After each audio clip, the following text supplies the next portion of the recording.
So let's shift some gears to talk about one of life's major transitions and some of the things that we would encourage you to be thinking about as you start to think about making this type of life transition. And what we're talking about is the notion of moving into a retirement care community. Now, that's not just a housing decision. It's a financial one. It's an emotional one. It's a practical one.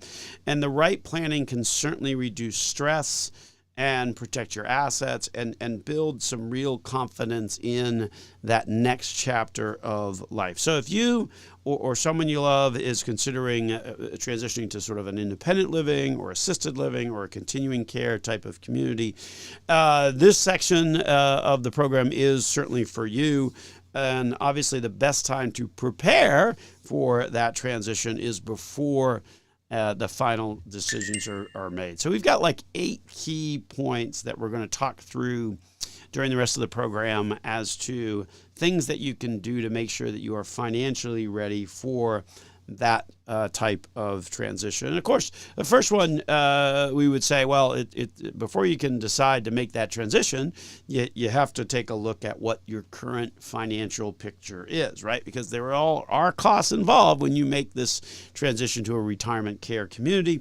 And so you got to know kind of, okay, where am I at? What's my starting point? How much money do I have? How much money do I owe? So what do I own? What do I owe? How much money do I have coming in? What's my Social Security? Do I have pension? All of those kinds of things. And then how much money do I have going out in terms of my expenses? It's important to sort of get that overall perspective in terms of your financials, not just when you're facing a decision of moving into a retirement care community, but more importantly, pretty much any big decision. You certainly want to get a handle on where your overall investment financial picture is, and certainly that clarity really helps to reduce anxiety. It helps to prevent surprises in terms of kind of how these numbers play out. A good income and expense gives you a good idea of your budget.